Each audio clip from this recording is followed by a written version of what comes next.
series of webinars that we've been doing. There aren't a lot of fancy bells and whistles in illustration. We're going to be adding, as we go along, outside presenters. And one of the things that we'll be asking you at the end today, as we finish before 3 o'clock, we promise, is topics that you'd like to see in future webinars. But we're going to get rolling. As I mentioned, if you can mute yourself, if you expect to have background noise, please do that. We want to have questions and sharing of your experience throughout, so feel free to jump in at any point. We'll stop at a couple points in the webinar as well to ask for questions, and we have some people on the line who have particular experience with annual reports with their organizations, and we've asked them to jump in with their experience. As I said, we'll be done before 3 o'clock, and so we'll just go ahead and jump in if it's okay. So the topic is annual reports. This is something that we have heard pretty regularly from funders and other people that this is something that nonprofits, as they evolve and get stronger and develop a wider reach, need to have as part of their communications portfolio. And so we thought it'd be helpful to share what other members are doing and some of the conventional wisdom about annual reports.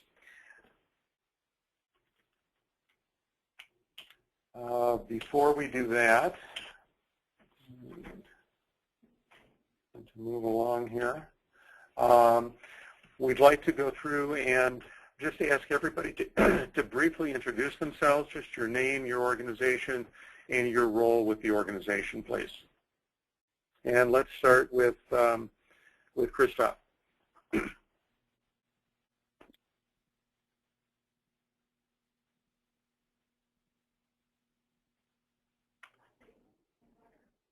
Can everybody hear me okay? Yes. Yes. Christoph, would you introduce yourself, and then we'll ask everybody else to do that. Oh, sorry. I was starting to talk, but I took my mute off. Anyway, this is Christoph. I'm the associate director at the Arab American Association of New York.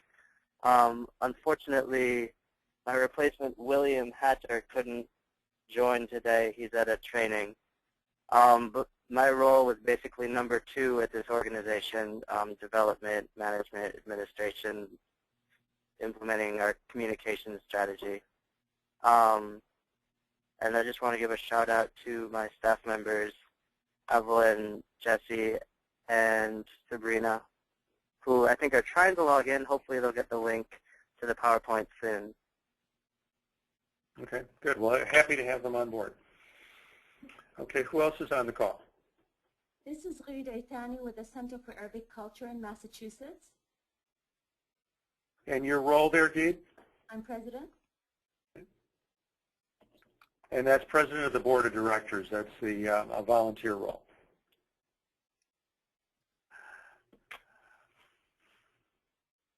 Okay. This is Angela Khoury from the Aleph Institute in Atlanta, Georgia. I am now the executive director of the center, the interim executive director. I'm also a board member at the center. Good. Welcome, Angela. Thank you. This is Ambreen. I'm from the Arab American Family Support Center in New York, and I'm the Director of Development and Communications. Nice combination. Thanks. And Irene? This is Irene Gibson. I'm an intern at the Iraqi American Reconciliation Project in Minneapolis.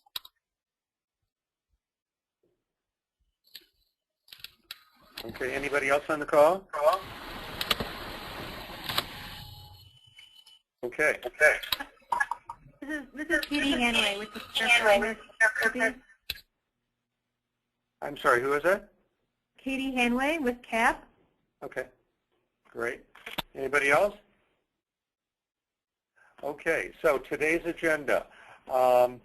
Number 1, why are we going to take the time and effort and expense to do an annual report?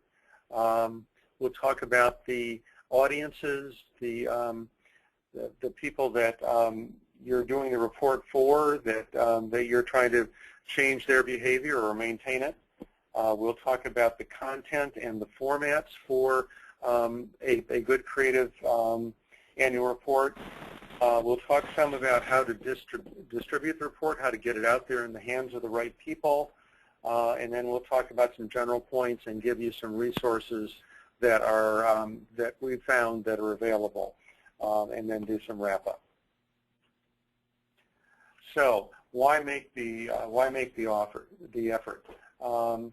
We've got in any communication strategy, and I was really glad to hear that phrase used in the introductions. You've got audiences that you've identified that you need to get particular messages to, and the annual report becomes one more vehicle along with newsletters and emails and individual letters and mass media, all the other vehicles that you use to get messages across to people that you're trying to get them engaged with your organization or keep them engaged with your organization. An item that I didn't think about until I started researching this is that it provides a history of progress. It's a place where people can keep going back to and see how the organization has evolved over the years. How has the financial picture changed? How has the level of communication sophistication changed? How has the programming changed? So it's a history of progress. We find that there are donors, including foundations and intermediary organizations, that are now requiring an annual report. I think Katie has a thought about that. Yeah, I can just say from our experience at the Center for Arab American Philanthropy that we've been doing an annual report for 3 years now, and it's helped us a lot with communicating with our supporters and community members and also our grantees. And then also from our standpoint as a grant-making institution, we look for our grantee organizations' annual reports either on their website or when they submit proposals to us.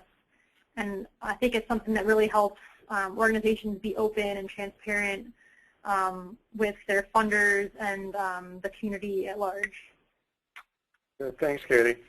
The other thing that we've noticed is charity watchdogs like Charity Navigator, which are places where foundations and individual donors go to look for who's a legitimate organization that I can consider supporting. They give extra points for the presence of an annual report. So as they're putting the rating together, they're not only looking at things like what proportion of your budget goes to program, and is there a volunteer board of directors, and is the salary of the executive at a reasonable level, and things of that nature. But they're also looking, are there audits of your finances? But they're also looking at, is there an annual report? Is there something that comes out on an annual basis? Doesn't have to be very sophisticated, but is there something that comes out that tells the world how things are going with your organization? For the people who have done annual reports, have you seen other motivations or other reasons why it was worthwhile for you to put in the time and energy?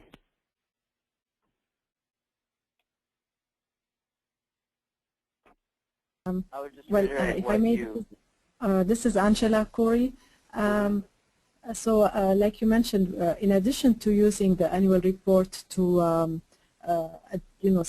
communicate with donors and funders, of course, most of our funders are individuals, and I think having the annual report mailed to their homes is a great way for them to see tangible results of all the philanthropy that they have invested in the center. And the other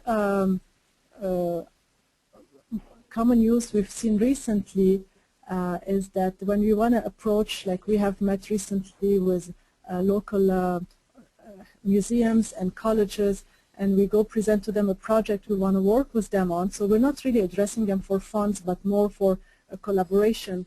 And we present to them that annual report that summarizes who we are, what we're doing, and financially also what our annual budget is. It helps us, you know, it speaks for us, and it's a nice presentation.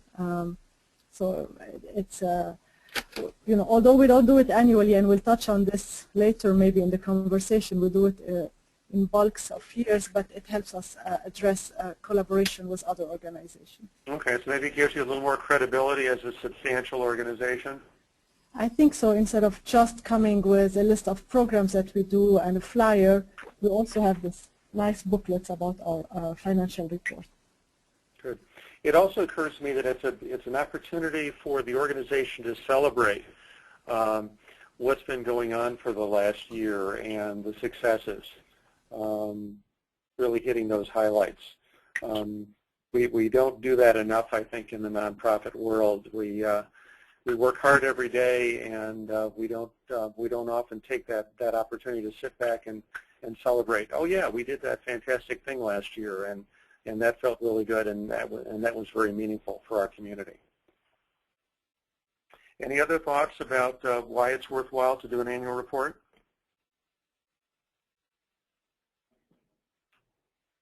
Okay, some other benefits and goals.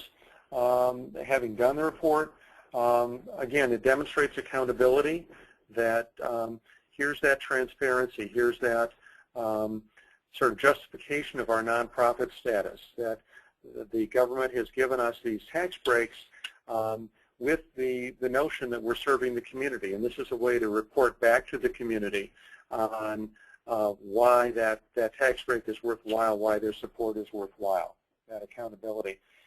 It's an opportunity to recognize special people, whether that's people on the board or donors or employees or a foundation that made a special contribution. I saw in the annual report of the Arab Cultural and Community Center in San Francisco, right next to their two-page list of donors, individual donors, they had in large letters, with special thanks to these two families, and they named them, that had apparently made a special contribution, whether that was something that was a especially large contribution, or was something that was very timely, or for some reason they thought that was really worth highlighting. And I'm sure the families that got that recognition felt really good about that. It's certainly an opportunity to inspire supporters to continue their support and to cultivate additional supporters and potential supporters. So we're sending this and putting it in the hands of not only the people who have been supportive, but the people that we'd like to do that. And so when we talk about audiences, we'll talk about some additional audiences like that. So obviously everybody out there is a stakeholder or a potential stakeholder, but there's some very specific folks like the donors, the people who are reaching into their pockets and writing a check or sending a bill or stuffing a $20 bill in the can. And some organizations are also including the in-kind donors. So that's something to think about. If somebody is the restaurant down the street is providing food for participants in one of your programs, or a printer is giving you a big break on printing or something else. What are the in-kind donations? Certainly the board of directors is usually listed, but how about the people on the committees who are not necessarily on the board of directors? If you've got an ad hoc task force that did a nice job for you in putting together your gala or your fundraising campaign, it's an opportunity to get those people some special spotlight. And believe me, people look for that and they appreciate it, and sometimes it gets sent to mom as a look, my name's out there in print. Service volunteers are not often included, but if that's a relatively small number of people and they're important to your organization, why not list the people who are tutors and mentors and volunteer receptionists and things of that nature. Your partner organizations, units of government and other foundations and other nonprofits that you partner with, including national organizations. In the Aleph Institute multi-year report, we at NAC were very pleased to see that they gave a paragraph to the fact that they were part of NAC and felt very supported by the things that we did with them. And that gives us good reinforcement. Certainly the funders, the foundations, one of the first things that they do when they get an annual report is they look to make sure that their name is there and it's spelled right. Potential donors, people of means and other folks in the community that you want to know about your services and your achievements so that maybe they'll consider. And one of the things that I've seen people very often do is to collect the annual reports of nonprofits in their community, their sister organizations, so they can look at those lists of donors, and now these are potential donors for you.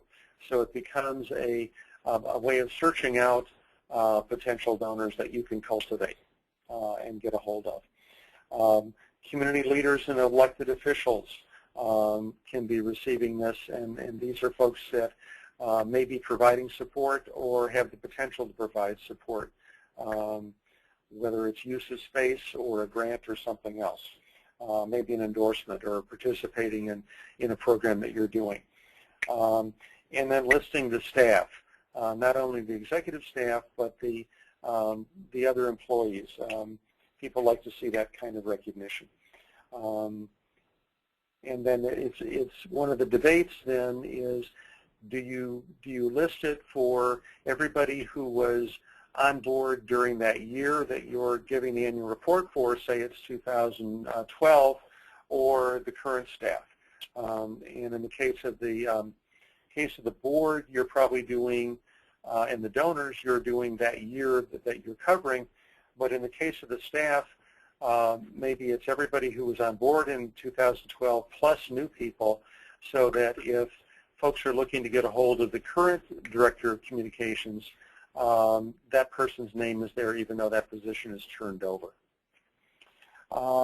Other audiences that people can think of that they think would be worthwhile in getting their annual report out to.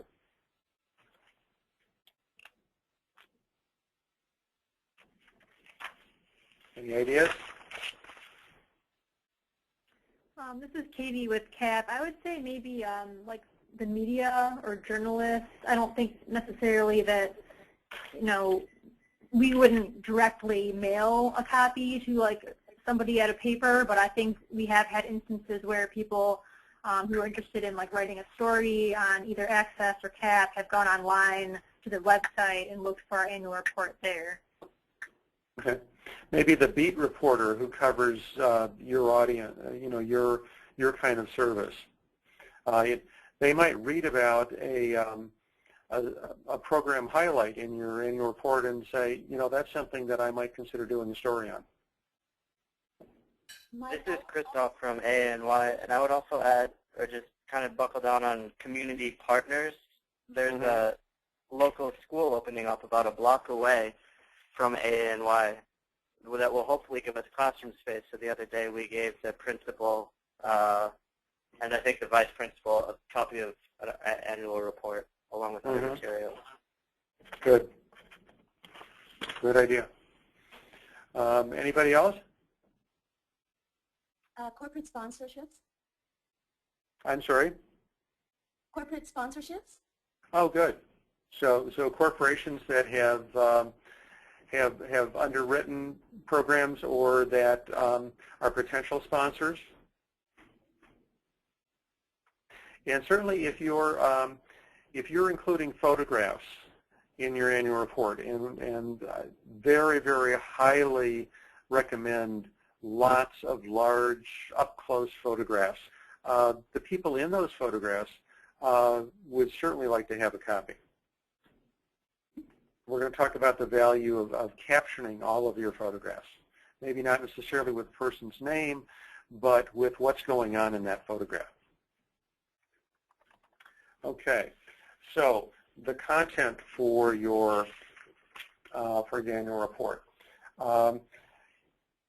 The wisdom that I've seen over and over again is it's not a compendium of your activities.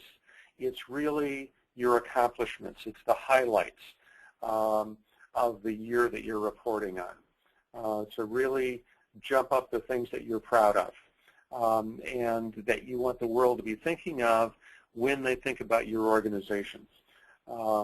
In that same vein, it's very helpful to have a theme.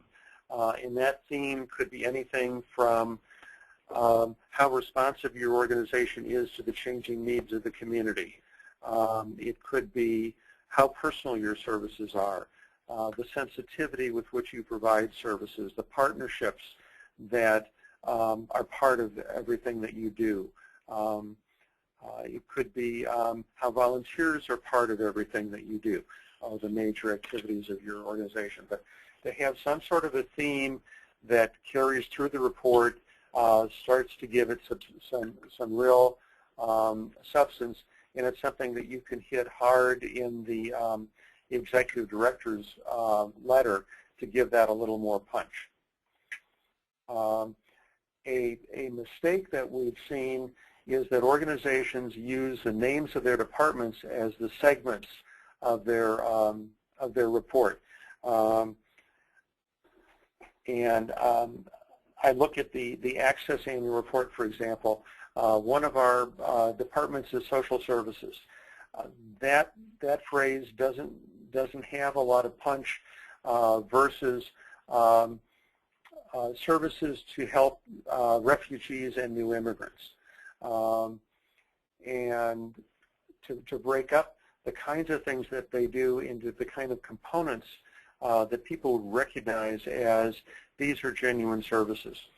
So don't get too married to the way you bureaucratically break down what you provide, but be more thinking about the audience and how the nature of the services might be a better breakdown. Certainly have not only a quantitative, this is how many people we serve, this is the number of services, this is the number of events, the number of classes, things like that, but very, very important, the qualitative, the illustrative story about the family that was helped, the illustrative story about the person who learned English as a second language and went on to school and a job. It's those stories that make your services come alive. And when they're accompanied with a photograph, and obviously the person whose story is told needs to sign off on that, that really jumps out for funders and everybody else, that they're going to remember that long after they remember how many people you served in unduplicated services.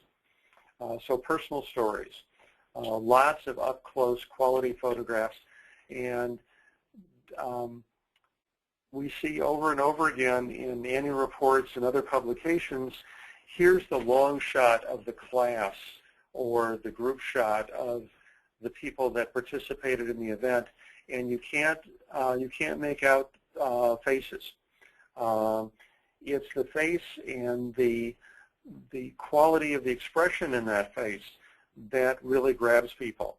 And so really suggest very strongly zeroing in on individuals and getting that close up. And if you have to go to online photograph libraries or borrow photographs from other organizations, then do what you need to do in that area. But what it leads to is throughout the year making a very special effort with that high-quality digital camera to go out there and collect those photographs of people in the midst of receiving services and giving service. those smiling kids that are participating in Service Day have a charm that talking all day about the value of Service Day just doesn't have. Having other graphics, those pie charts that illustrate where your money came from and where the money is spent has a lot more descriptive appeal than all the lines of numbers in your finances that you might put out there. This year in the NAC annual report, we even had an infographic that we got some very good feedback on. It's a hot new thing to be able to show with some real descriptive power what you're doing and how many people are involved in that. When you have financials, and you should have financials in most annual reports, if there's something that jumps out as a question mark, maybe you had deficits, to explain what was going on there, and especially what you're doing to correct that situation. Very key part of presenting those financials. And then if you have a strategic plan, how your work is relating to that strategic plan, how you're making progress, and how the next year is going to be relating to the next aspect of that strategic plan. And again, that can be part of the executive director of the board chair's report or letter. Fundraising success is not something that's typically advisable in an annual report, unless it's something very dramatic. It can actually undermine people's desire to give you more money, because what they care about is not your fundraising success, but your program success and the achievements and accomplishments that you've had there. So, other thoughts from people on the line about the content.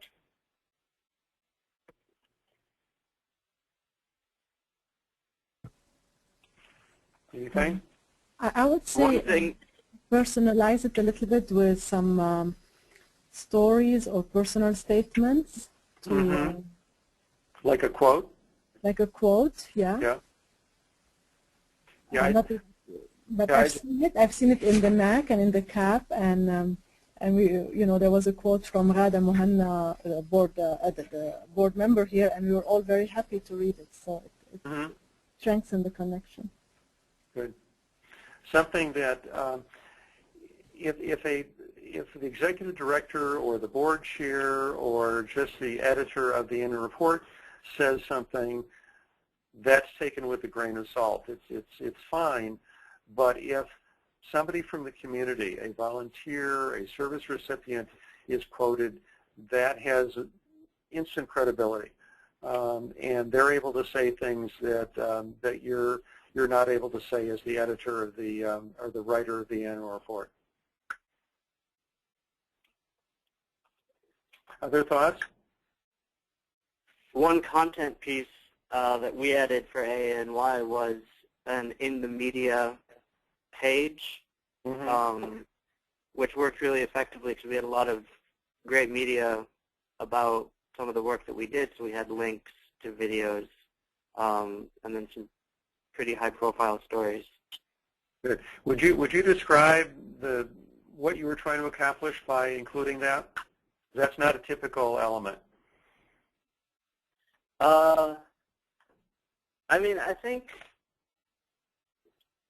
I'll give Linda all the credit on wanting to put that page in there, but really what we wanted to accomplish was looking at our work as far as how the media saw it,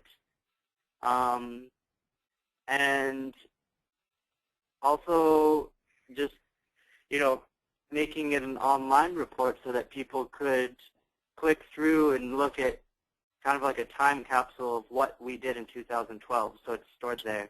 As on our website, we're constantly updating different news stories, so older ones might not still be up there. So that's an advantage of doing the online version. because you couldn't have the link in a printed version. You could give people the a web address and hope that some people might take advantage of that. Yeah, this is Katie. I was going to just add that doing an electronic version might be the way to go in some cases if you're trying to save money, because then you don't need to pay all the fees for printing. Mm-hmm. Yep. I know that's, something when I've talked to a lot of smaller nonprofits, that's one thing they're really concerned about is the large cost. And I would say either going electronic, or even I've seen some that I think have been made in-house by organizations, even in like Microsoft Publisher, that have looked really nice. So I think there are ways that you can do it on a budget.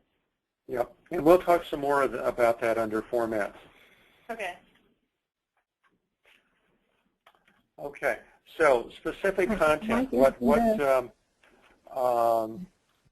sort of the standard stuff here. If it's more than a couple pages, a table of contents so that people can quickly flip to what they want to look at. A message from the executive director and or the board chair.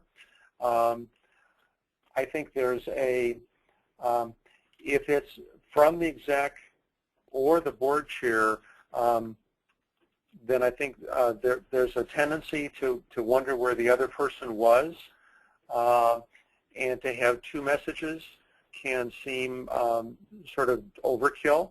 A real nice compromise is to have a joint letter, and that sends all at the same time a nice message about this is a unified team here. I've also seen a little more personality with those if you include a nice little photograph of the board chair and the executive director, maybe together. Certainly the mission should be there, and I've also seen the goals and the values. It just depends on what you want to highlight. You don't want to overdo that. And then the great bulk of it is the accomplishments, really hitting the highlights of what happened in that year, and what you consider the core achievements of the organization. Again, this is not a laundry list of everything that we did, but the things that were really noteworthy. And then the financials. Where did the money come from? Where did the money go? And if there were issues, again, that people might have questions about, to note that that you're aware of an issue like a deficit and what you're doing to address that, and then where people can go for more information. Again, this is part of that transparency that so many people are talking about and looking at. Can they go to your website to see the audit or to get more in-depth financials? Can they contact your executive director for more in-depth financials? That really sends a good transparency message. The list of donors, and trying to keep that to 1 or 2 pages. It shouldn't go on and on and on and on, and it could be anywhere from alphabetical with no particular categories to having categories in terms of what was the value of the contribution. So people who donated $5,000 and above, people who donated, $2,000 to $499, that sort of thing. This is one of those areas where, like many things in the report, you need to double and triple and 4 times the proofing of that section. People who are left off that list, who believe that they were donors or had their name misspelled, or they gave 2 donations that should have gotten them into the next category, and they find themselves in the lower category, is not good donor relations. and then very often how to help. This is something that we don't see in many reports, but yes, we'd like more donations. Yes, we can accept a gift of stock, or you can put us into your will, or make us a beneficiary of your life insurance policy. And here's who to talk to for more information about how to do that. CAP even had a donor envelope in their annual report, which I thought was pretty cool. So other thoughts about specific content in your annual report?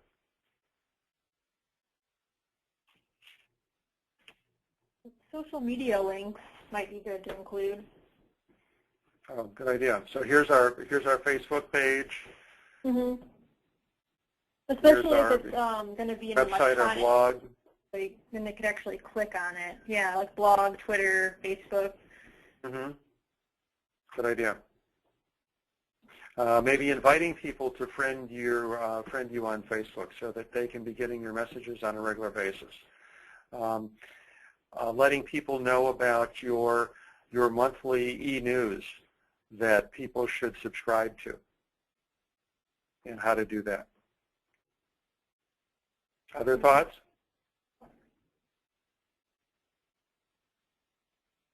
Okay. Before we get into to some of the formats, questions that people might have or observations from their experience.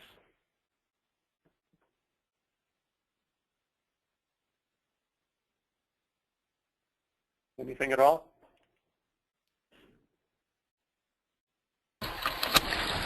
This is Irene, and I have a question. In your experience, what is the ideal length for an annual report? I think an ideal length for me is anywhere from 4 to about 16 pages. They're typically saddle stitched, so it's usually divisible by 4. You don't want anything too long. I've seen annual reports from foundations that are hardbound books, and I look at those and go, gosh, they could have given a lot more grants with what they just spent on that annual report. So it's got to fit the culture of the organization as well as the budget. So it's part of how you present yourself. Do you want to present yourself as having a little more developed polish, or as a very frugal organization that is putting everything into services? It just, a lot depends on what you're doing. We're going to give you a resource at the end where you can look at a whole website full of nonprofit annual reports. In this next section, I'm going to share some annual reports from NAC member and other organizations so that you can certainly get a hold of them and ask for a copy of theirs. Other thoughts, other answers to that question from the people on the call? When you look at annual reports? I agree with you, Mike, with what you said. And I do think that if it's going to be a little bit on the longer side, that hopefully most of that length will come from really nice photos and not a large amount of text. I know people don't want to read a lot. They want to sort of glance through and see nice photos. Yeah. And not pages and pages of financials either. There's an occasional person who loves that, but they can request your financials and go through them at their leisure. Other thoughts?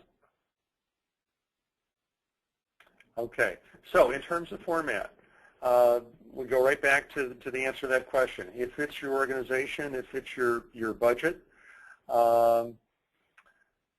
Clearly, if most of us do not have a lot of time and experience in-house, to be able to produce an annual report that's very, very polished. So you're talking about hiring somebody on a project basis or an hourly basis to put that together. Very costly and very time-consuming. So that makes a big difference in your approach. It could be just a couple very simple pages done on as a Word document, just to get you started. Everybody should have something that they can kick out there, even the smallest organization, on an annual basis to highlight and get information out to your friends and potential friends as a very, very useful tool. One of the ways to save money is to make it a self-mailer so that the back cover becomes the place where you've got the indicia, the permit, or you can put the mailing label, and you've got the return address, and you can slap on a to label. So you're not having the extra expense of an envelope, which can become very costly. The flip side of that is if you want to include a special letter to a donor, then with your annual report, then you're going to have to go to an envelope in most cases, but you can still use that self-mailer. Doesn't make any difference to be able to put it into an envelope. Certainly the paperless approach, and I'm going to turn it back to Katie and Christoph. What in your approach to doing it as a virtual online report, what did you see as the major advantages of doing that, and did you see any disadvantages? Well, for CAD, we actually haven't gone fully electronic yet. We have found that for some of our constituency, they prefer to still see a report in hard copy format. So we have a PDF that we do distribute online. We have it on our website, and we send it out in e-news. But we also do print some of them. That's what we've done so far, and then mail it out to some of our supporters and funders. So you're picking and choosing who to send the PDF to and who to send the hard copy to? Yeah, so we disperse the PDF more broadly because it doesn't really cost anything to send it that way. And then we choose a specific list for who to mail it to. Okay. Good. So that sounds very strategic. Christoph, how about your approach in New York? So we also printed copies in-house to save some money. We recently got a new copy machine that can print in color for a cheap amount. So we're using that to print out a couple more just to keep in sponsorship packets that we'll give to corporations or anyone who might be interested as a potential donor. But we found that, being an organization that's growing very fast, we don't really have a budget to hire anybody to do this type of work. So I kind of just took it on and so wanted to make it as cheap as possible. And we also found that it was effective. Like I mentioned before, the links to the media, we have it right on our website, so people can go to our website and read our 2012 annual report. And it's right on the landing page as a prominent piece. Yeah. And that's got to help. It was our first, or at least my first annual report with the organization, so hopefully it sets the bar high enough so we're doing it on an annual basis moving forward. I think one of the advantages is that you can go back in and change it. That if you see that a donor was inadvertently left off or there was a typo or something, that you can go back and make that change and then repost that. And that's a real plus. One of the disadvantages of the printed piece that you turn into a PDF is that it's not searchable, and people have to download the whole document. So one of the things that I've seen some people go to or heard about is that they take their annual report and they almost serialize it on their website so that you can go to different sections and people can search that out where you couldn't do that in a PDF. I want to highlight some of the reports that I've seen from the members. The Arab American Family Service or Family Support Center in New York did a very nice annual report in 2007. I hope they still have, and bring that you still have some copies around that you could share with anybody on the call that might like to look at them. There were some pieces there that I think were really noteworthy. One was that they listed their funders early in the report. There was a joint letter from the exec and the board president. They not only gave the mission, but also gave the history of the organization. Saw that as an important element of giving context, I assume, to their work. Lots of photos.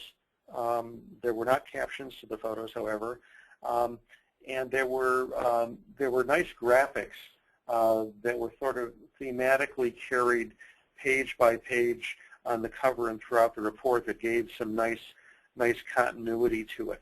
And then there were 2 years of financials so that people were able to see some progress or some advancement of the organization from year to year. And I thought that was I've seen other organizations give even 3 years of financials next to each other that in columns where they were trying to send a particular message. And Breen, any particular points that you'd like to make about your annual report? Well, I wasn't at the agency at the time, so I don't have a track record with it, but it's something that I feel very much the need to do now currently.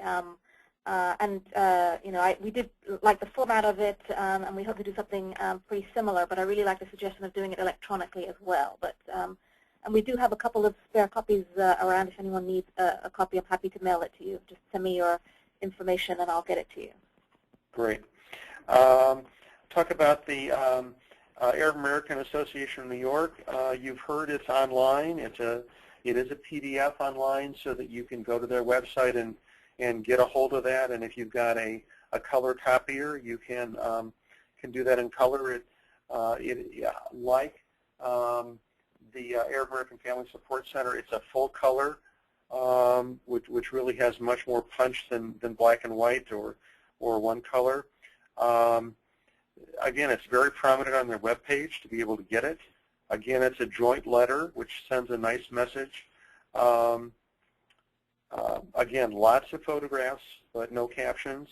And the sort of the unique piece there that's facilitated by having it online of here's our organization in the media with links.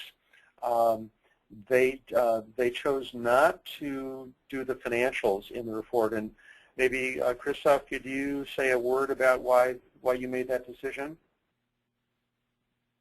Yeah, sure. Well, I guess there are 3 reasons. The first is that we had just gotten a major government grant that we weren't allowed to announce that we had gotten just yet, so we would have wanted to list it by name. I mean, now we can with the Office of New Americans Opportunity Center.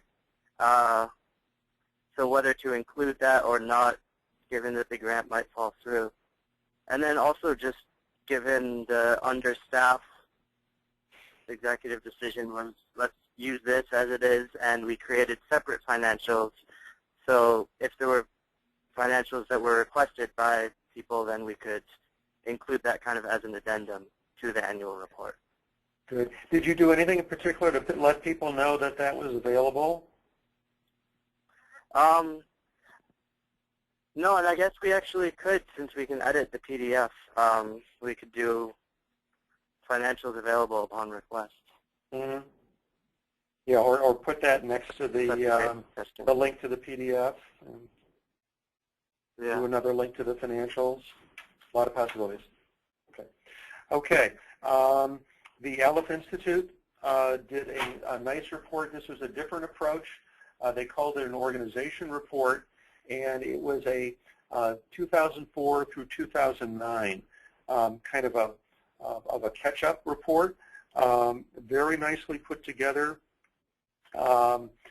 In this case, they used a heavier cardstock for the cover, or not exactly cardstock, but a heavier stock. Certainly, that's a more expensive approach. If you use the same stock for both the cover and the interior, if you use the same stock throughout, then that's a money saver. There was a message. They did not have an executive director. The message was from the board as opposed to from the board chair, which I thought was kind of interesting. They gave some history. They gave 6 years of financials. So all the financials for the years covered by the report. And again, this gave them an opportunity to show progress and evolution of the organization. They had some, let's see here, they gave their programs by year. So again, it just gave a chance to see the evolution of the program delivery year by year. So very nice report. There was also, as I mentioned, a reference to NAC and to Service Day, which was nice, and a donation and membership enclosure. So getting people to join the organization or make a donation. The Arab Community and Cultural Center in San Francisco took a little different approach. This is much more low cost. They took a 8 by 10.5 piece of paper and then folded and saddle stitched that. This was probably done pretty close to in-house, much more low cost. Both president and executive letters. The financials were 3 years, and they provided quotes from people who participated in various programs to illustrate the impact of those programs on individuals. They listed their community partners, and they also, in the back of it, had sort of mini ads for organizations that sponsored the annual report. So it was, they actually got underwriting to produce the annual report, which is a little different approach. We've already talked about the NAC and the CAP reports. You've all probably already seen those. If anybody wants to see them, you can certainly get in touch with us and we can do that.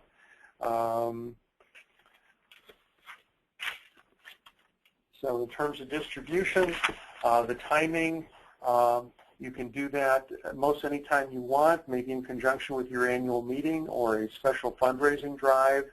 But don't wait too long. Things can get stale if you go longer than 6 months after the end of your fiscal or program or annual year. We talked about the mailing. You certainly got to, even if you do online, you need some printed copies to be able to get that out. Get it out on social media and your website. And I saw a cute idea to do a special annual report edition of your newsletter to really highlight stuff. If you do a sort of a first item where it's maybe multi-year to catch you up, and that's a good approach, and then going to annual, but try to get into a mode of doing it annually. The conventional wisdom is it takes 3 to 4 months to produce with all the editing, and even if you you don't use outside talent, it takes a long time to get that together. There's information available on how to use a web design, use a designer or a writer, and certainly you're going to proof that many times.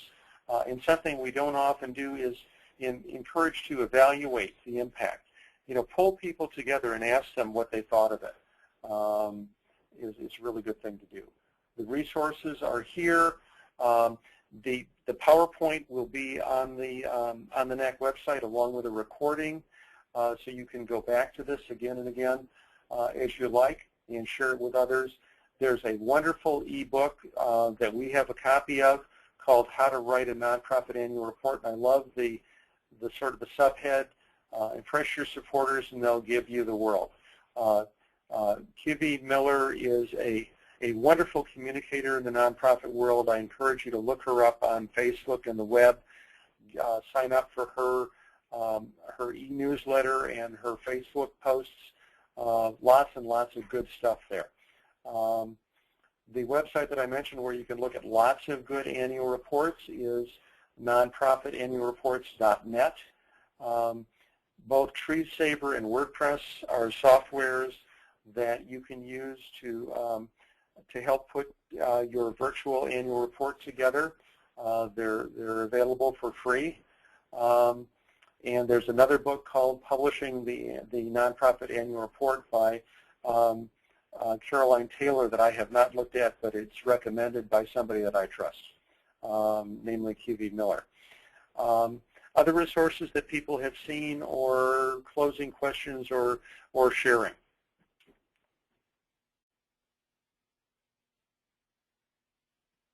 Okay, we have. Sorry, go ahead. That you kind of answered it, but I will. So as you said, we did a catch up from 2004 to 2009, and you recommend a yearly. And I was going to ask that. So given that we haven't done one in 10, 11, 12, and 13, should we do another catch up and move on to annually? Would that be the recommendation? That would be my recommendation. Okay. Yep. And if I may, is it appropriate to have the report, you've seen ours, Olga, on our coffee table at the center for visitors to look at, or it's not necessarily something you want to display this way? Oh, I think it's a fine thing to have out, yeah. Okay. I mean, a closet full of old annual reports is worthless. Yeah, I wasn't sure if it's something for the general, people to look at, but why not? That's why I'm just asking. Think about who you want to learn about your organization, and people who come in who are waiting for their kids to finish a class, or they're waiting to register, or something else. They may get inspired. Okay. Thank you.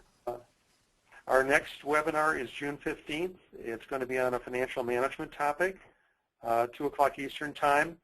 I'll encourage you to shoot me an email with any suggestions for further topics. Any other closing questions or observations on annual reports? Okay, I particularly want to thank Gita for her support in putting this together and heading up the technical end. And to the folks who shared their experience. We appreciate it. Hey Thank guys, you, Mike. just a reminder that I'll be sending this out. It was recorded, and I'll send it out to you in the next couple of days. You'll have it on YouTube also if you'd like to watch it. Very good. Okay, thanks everybody. Thank you. Thank you very much.